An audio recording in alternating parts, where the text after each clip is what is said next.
Welcome, gamers, to GAU Podcast. We are live in the Microsoft Store in the Prudential Center in Boston, Massachusetts on February 24th, 2014. I am your host, Eric RickityBeans Rubino, and I am joined by two co-hosts to my right. We got Drew Frayre. How you doing, Drew? Fantastic. I am so stoked to talk about our topics today, which you have yet to divulge, but I'll wait and give you the glory. I'm waiting. But on my far right, we have Gustavo.sugO Rivera. How you doing? I'm doing amazing. I feel so energetic right now. I'm on top of the world. Still have a lot of energy. I have a lot of energy. It must be your generic orange beverage. It is. This Orangina. No, I think it's orange beverage. I think it's generic orange beverage. Yeah. Right, generic. But at Gamers R Us Podcast, we always talk about games. We always talk about the newest, hottest thing. So that's why Drew came up with the topic. We're going to talk about the Twitch Plays revolution. It just came out of nowhere. Past week, everybody's playing every different game. It started with Pokemon. Was it red or blue? Red?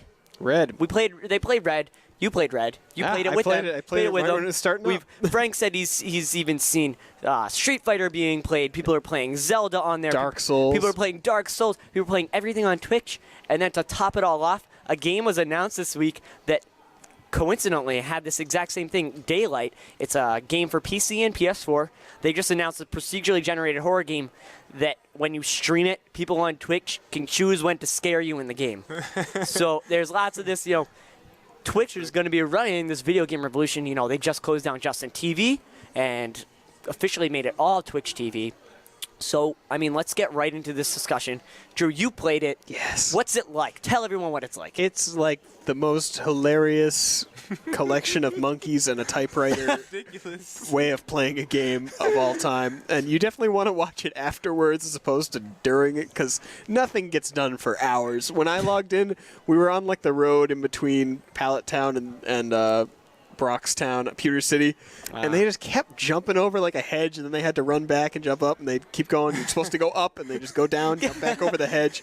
And I was playing for a good probably a half hour, and we were still at that hedge. Oh, wow. And I just kept typing right and up, trying to get. Yeah. For those of you who don't know, basically what you do is you type in an input, right, left, up, down, BA. Or I think start or select, too. Yeah, start or select work. And when you type that in chat, it will send an input to the stream, which will input that as a command. And everyone's get taken all at once from the chat and put into the game.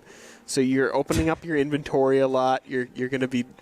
A lot of Pokemon were accidentally released. Oh, no. Yep, and it's kind of spawning a small religion around the Helix fossil because Red checks it so much. He just opens up his inventory. He's always looking at the fossil. It's got to be some kind of combination of keys that opens it up or something and Oak's always like, Red, this is not the time to use that. He goes into town. He's like, oh, this gym looks tough. I wonder what the Helix fossil has to say. This is ridiculous. It took us wisdom. He tries, It took us 4 hours to teach Far-Fetched Cut to cut down this stupid hedge. That's crazy. Oh my! And all the Pokemon have. If we actually get a chance to put in a nickname, it becomes Abs, and then we give them a name based on how it kind of looks. Like Abs was Abby, and then we had J Lo, which was Jay Leno. But yeah, we've lost a lot of them. Pidgeotto's kind of champing up though, and taking everything. Just today, we were actually able to catch Zapdos. Which so this is the same. This is the same game constantly going for a week. Yeah, it's been going for 10 days and something hours. 10 days. Last time I played. And they've had over 10.6 million people. It is the third most played game on Twitch right now. And it has a max of, it's peaking at around over 80,000 people playing at once. This clearly sounds like chaos to me. I don't understand how this could actually work. You can't even see your messages in the chat when you type because it goes so fast. It's just gone. Phew. But now they've instituted a way to get things done, which is this wasn't in when I was playing, but you can now vote for democracy or anarchy. And anarchy continues on in the same vein, but if you pick democracy, people can vote together for a certain choice. Okay. And whichever gets the majority votes it takes 75% for the players to switch modes if you want to change modes, so when you get stuck somewhere, I think the Ghost Tower with the Sylph Scope was a tough one. They can institute democracy so you don't get stuck there for 4 hours with that tree and Far-Fetched. I'm still not going to get over that. But This yeah, is crazy. it's still good to check the Helix fossil. And they caught Zapdos today in Anarchy mode, which I thought was it was like the challenge of a lifetime. As soon as we got into Zapdos, we started fighting him. Someone yelled in chat with like a bunch of text next to it, so we'd all see it. Only spam left, down, and A. and we ended up using every item in our inventory except for the Master Ball. We finally used the Master Ball and caught Zapdos. There you go. And Pidgeotto took a huge beating while we were like feeding him protein and stuff. Oh wow. At least it's work. Like you can play. It seems like to me, it seemed like how could you even do anything in this game? But clearly, you can really actually do some. Frankly, cool stuff. I'm amazed that this playthrough is going as well as it is. It's good that like it brings people back to it because you think about like, oh man, like that day before we just got Zapdos. I wonder what's gonna happen tomorrow. It's, like, it's really cool. yeah, It's like if a movie series was like something you all played together. at the same Because time. everyone playing the same single player game together.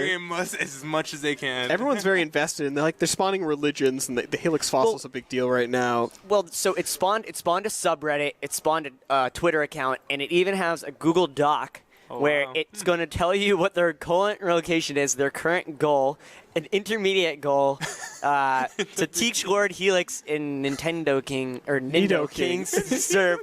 I just read And that so don't wrong. let Don't let Zapdos learn agility. That's really funny. So people are like, don't let them do this. So if that starts to happen, chat will freak out, and It everyone will spam. shows you how like when you caught them, how long. So you can go back and watch these streams because it's still up there. Yep. So that's awesome. If you missed it's great. something, like because you were sleeping, you can go back and watch it. Don't worry. I love that. Like the idea of it, and like I've seen it myself. Like I saw it yesterday, and it's great to watch because you see everybody's spamming anarchy, democracy, up, down, whatever. Like everything. You see this little character going up, left, right, down, like going. Yeah, he trying looks to like do he's this one spazzing thing, and he can't do nothing. This is great. Literally, I'm on the Reddit live stream, and 12 minutes ago, democracy is in session. Just now, anarchy is back. Anarchy all the way. If you have a Twitch account, you got to get in on this. I feel like this is the beginning of something big.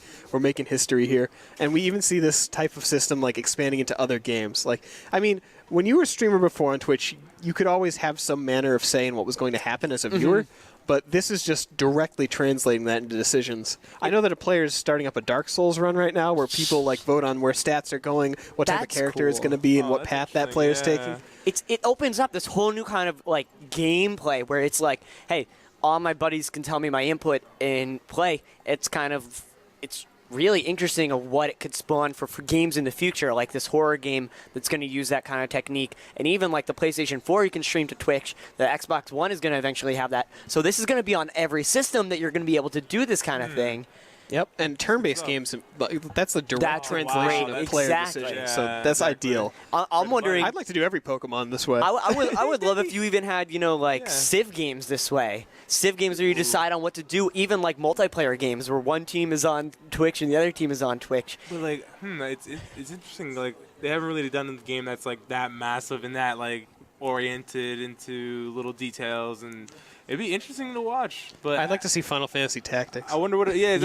Because that's the thing. See, like turn-based, all these little like decisions and stuff like that. Like you see the outcome pretty quick. So it's not like a Civ or something where you're gonna see the outcome in not a couple hours, but you're gonna see the full outcome. But I don't know. It's a good game to try. I think at least. What other games do you think could work in this way? Other than do you think you could play a sports game? Do you think you could play Hearthstone this way? Think you could play Path of Exile this way? Hearthstone and card games would be really easy to play this way. I think Hearthstone streamers they were the second people to start doing this. Really? Oh, wow. Interesting. Yeah. I just think this is going to push so many better things to happen in the gaming world, is that when people like work together, they have a better time generally. If you can do this with your friends, like if you could get 10 of your friends to play this game over there, it'd be really cool. Yeah, and if your input is being taken into account on a Twitch stream, you're going to become much more invested in watching the stream. No And doubt. Exactly. No everyone's doubt. going to be super involved, super invested in what's going on, because it becomes part of your playthrough. I mean, with the Twitch thing, it's just a computer that's running all these commands. So these players are all the players that are playing the game. There's no one no overlord controlling it and undoing things that you screw up, like when you release Drowsy to the wild or something. He's gone forever. Congrats. No one's going to stop you. It's gonna be hard. It's gonna be a hard time. It's like watching a bunch of drunk frat bros try to like solve a Rubik's Cube. It's great. But somehow they're getting it done. Hey, I mean, it's interesting that it actually gets done, but I think it's more interesting that it gets done in anarchy mode. Like when everybody's just saying go up, go down, go left, go right, and it's like all at once. You're just going to be spinning in circles. You feel like, but no, people actually want to get things done. You think, online there's lots of people who, are trolling around, but these people actually care. And I think Well, there are trolls, but like since there's so few compared to the larger group, it's awesome. They don't really. Well, I mean, they have succeeded a few times. We have thrown away our golden nugget and a few other important items, but they're logged. We've got a great log of like all the tragic events that have happened during this playthrough. So definitely look it up and watch the video because it's pretty funny to watch. Definitely. I mean, what game would you like to see? What would be your top game to see streamed as a democratic experience? I would like to see like stuff like Deus Ex: Human Revolution or something even like Walking Dead where the story is kind of made by you. Walking Dead would be pretty ideal because you could choose dialogue options. Exactly, the dialogue options. Anything with a cut like and dry choice. Yeah, that's like Deus Ex has the cut and dry conversation choices that really kind of adds a little bit more. It kind of makes it a story experience for everyone. Where this is a gaming experience, it'll be both. But also, you have to wonder whether or not you could play a first-person shooter or something like that because. Oh my God! How would you you're turning around and stuff like that? Yeah. That's why Dark Souls it changes up the formula a little bit. An FPS would be interesting. No, but like Deus Ex, I don't even think that would work because there are shooting and sneaking elements to it. A linear adventure game that is based Broken Age, like bare bones. Yeah, something like Pokemon, like something like Tactics, like that wouldn't be Zelda works. Well, they're already playing Zelda, so yeah, it makes sense. Hold on for a second. Imagine old school, like Nintendo stuff. Imagine like a Call of Duty match, like 1-on-1 or 2-on-2, and each side is controlled by a Twitch team. So they're all spazzing around and just trying to get the general area of where the other guy is. That would be very entertaining. Imagine watching that from a third-person perspective, just like someone receiving 1 million control inputs per second, spit and shoot, throw a grenade, throw flashbang in your face. At the end, though, they would have no grenades, no ammo. Hey, just be knife fights. Yeah, sniping. It would probably devolve into a knife fight. Or no, I bet they'd kill themselves with a grenade. Yeah, grenade, flashbang, grenade. We might have to take away their grenades. Yeah.